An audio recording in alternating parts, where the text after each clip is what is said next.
Engineer जो थे railway के, उन्होंने 4 दिन पहले अपने मरासले में डिपार्टमेंट को लिख के भेजा था कि इसकी ट्रैक की मेंटेनेंस जो है इतनी खतरनाक है, इस वक्त मेंटेनेंस ना होने के बराबर है कि कभी भी यहाँ हादसा हो सकता है। लेकिन वो किसी ने ये बात सुनी नहीं। आजम स्वाति साहब रेलवे के मिनिस्टर हैं, उनको जिम्मेदारी कबूल करते हुए उनसे इस्तीफा लेना चाहिए, लेकिन आज प्राइम मिनिस्टर जो है वो इस पर इस्तीफा ना बात ही नहीं करने को तैयार, ना कोई ट्वीट करने को तैयार है, और उल्टा सारा मलबा जो है ऑब्वियसली वो नून लीग के ऊपर डाल दिया गया। मतलब अवाम को बेवकूफ बनाने की इससे ज्यादा प्रोपेगेंडा जो है शायद ही किसी गवर्नमेंट ने की हो जितना तहरीक इंसाफ ने की है, कि जो गलती जो बुराई है, हल्दी, नमक, चीनी, पेट्रोल, शुगर जो महंगा हुआ है 3 साल में, वो सारा नवाज शरीफ का कसूर है। तो इससे तो अच्छा है, लोग कहते हैं नवाज शरीफ की हुकूमत में दोबारा लिए हैं, कम से कम इनसे बेहतर इकॉनमी तो थी, इनसे कम अनएम्प्लॉयमेंट तो थी, इनसे कम इन्फ्लेशन तो थी।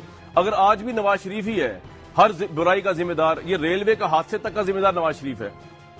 इसको नुकसान से निकालने नुकसान वाले आदमी से आप कुछ नहीं मार सकते। देखें पाकिस्तान कितना अजीम मुल्क है, इस वक्त डिवीजन कब्जे में इसलिए तो उनसे भीख मांग रही है। पहले मुझे वफाकी हुकूमत से भीख मांग, पहले मुझे उससे निकलने दें, फिर इंशाल्लाह ताला जो है मैं ट्रेनों की, मुझे पता ही नहीं कितनी ट्रेनें चल रही हैं। आप यहाँ भी कर रहे हैं ना, मैं बराबर कह रहा हूँ, मुझे ट्रेनों तक मैं पहुँचा नहीं, मैं फ्रेट में फंसा हूँ।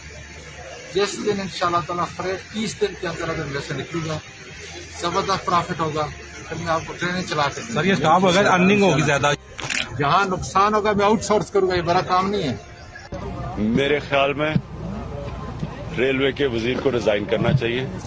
कहीं भी दुनिया के अंदर जो आप कहीं कोई रेल का एक्सीडेंट होता है, वजीर रिजाइन करता है, क्योंकि रिजाइन जब तक वो नहीं करता, इंक्वायरी नीचे उसके नीचे इंक्वायरी नहीं सही हो सकती। और ये पहली दफा नहीं हुआ, ये पहली दफा ट्रेन का एक्सीडेंट नहीं हुआ, ये बड़े 2-3 एक्सीडेंट्स हो चुके हैं। YouTube पर Googly TV देखने के लिए youtube.com की सर्च बार में Googly TV टाइप करें। Googly TV के पेज पर सुर्ख रंग के सब्सक्रिप्शन वाले बटन पर क्लिक करना ना भूलिए।